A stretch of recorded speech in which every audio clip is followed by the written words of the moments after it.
William Ruto will be removed from office before 2027. This is why right now every sector, from the education to the health sector to the manufacturing, even the shilling itself is becoming useless, losing value day by day. Let me explain. Right now, thousands and thousands of school children have not gone back to school. Others have not joined high school. And this is why, when William Ruto got into office, he raised taxes in every sector. And by raising taxes, education became expensive because there were some subsidies and he removed them, lying to the people that he can only subsidize production. And by the way, this has not worked. The young kids are seated at home and watching their lives being destroyed by a regime which doesn't care about its people.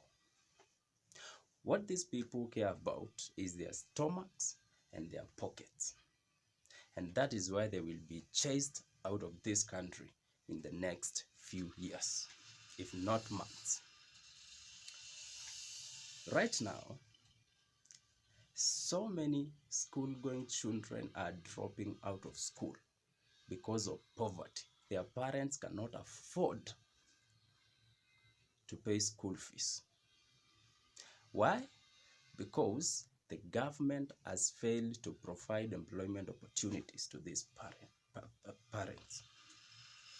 The government have taxed every little coin these parents had. The government has taken that away.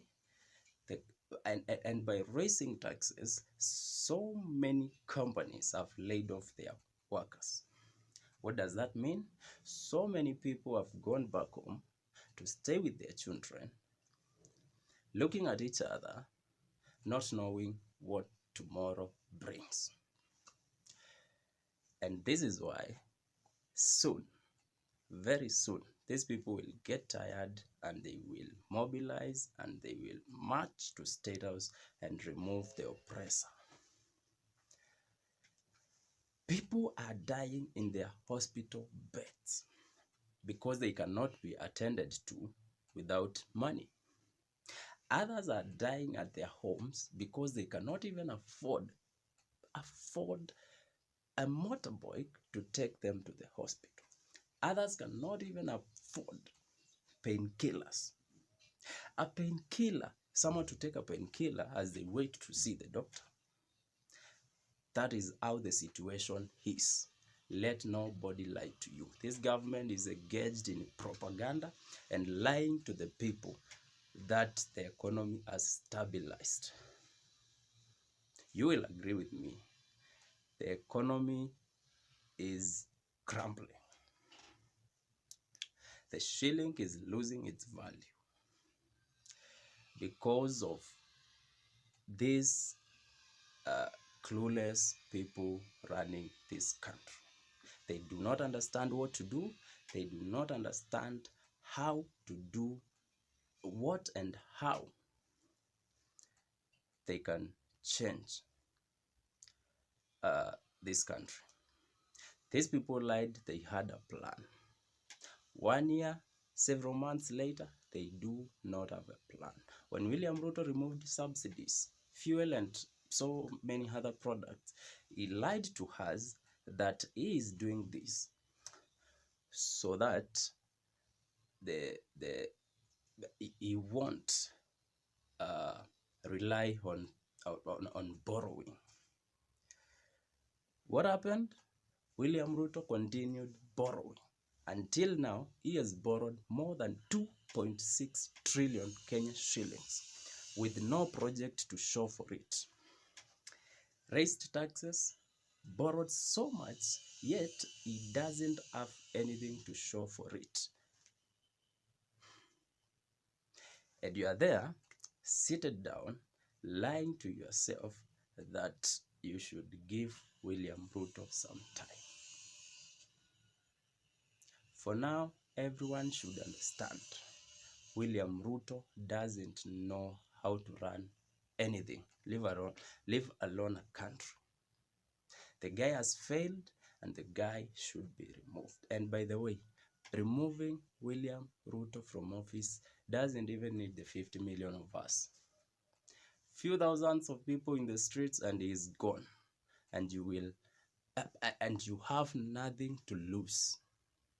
You do not have anything to lose when fighting your oppressor. These people, while all this is going on, children dropping out of school, the health sector is in very dire situation. On a daily basis, you will read on the news articles that billions and billions of shillings are being stolen. You see, this is very dangerous. People are hopeless out there, but all they can hear is that their politicians are stealing billions and billions of shillings every day. What are you waiting for? Get out, demand for what is yours, because at the end of the day, ukikosa kutoa hawa watu, wewe utaendelea kuumia. There is no hope. The only thing remaining is removing your oppressor from office.